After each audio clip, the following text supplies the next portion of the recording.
রংপুরের বেগম রোকেয়া বিশ্ববিদ্যালয় প্রদর্শনী ঘিরে ছাত্রদল ও ছাত্র শিবিরের নেতাকর্মীদের মধ্যে দফায় দফায় সংঘর্ষের পর বিশ্ববিদ্যালয়ে থমথমে পরিবেশ বিরাজ করছে।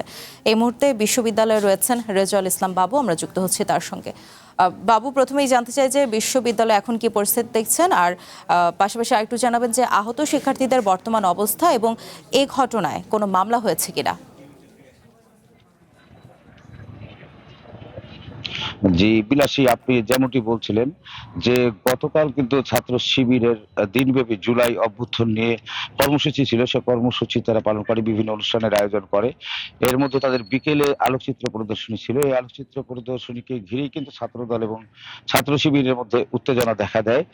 মূলত ছাত্রদল যে দাবি করেছিল যে যুদ্ধাপরাধী এই মামলায় যারা ফাঁসির দণ্ডপ্রাপ্ত ছিলেন তাদের ছবি এখানে টাঙানো হয়েছিল এবং তারা দাবি জানিয়েছিলেন যে এই ছবিগুলো যাতে এখান থেকে সরিয়ে নেওয়া হয়।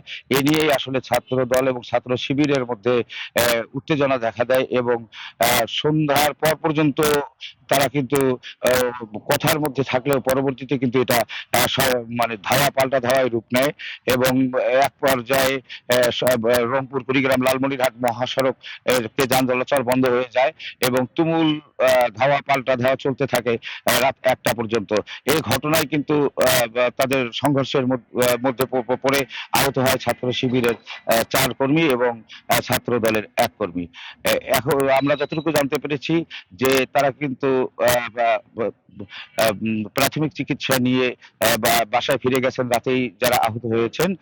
এ ব্যাপারে এখনো পর্যন্ত থানায় কোনো মামলা হয়নি, তবে আমরা যতটুকু জানতে পেরেছি যে আজ বিকেলে কিন্তু শহীদ আবু সাইদ চত্বর, অর্থাৎ হলো বেগম রোকেয়া বিশ্ববিদ্যালয়ের মূল ফটকের সামনে কিন্তু মহানগর ছাত্রদল তারা কর্মসূচি দিয়েছে বিকেল 4টায় এবং বিকেল 5টায় কিন্তু একই স্থানে ছাত্র শিবিরেরও কর্মসূচি রয়েছে।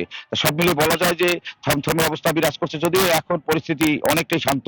শিক্ষার্থীরা কিছুটা আসছেন এবং আমরা জানি যে যথারীতি কিছু ক্লাসও চলছেন, কিন্তু তারপরে থমথমে পরিস্থিতি বিরাজ করছে, আতঙ্ক বিরাজ করছে ছাত্রছাত্রীদের মধ্যে, আমরা যেটা দেখতে পেরেছি।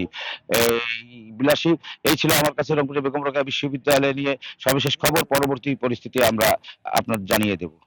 ধন্যবাদ বাবু।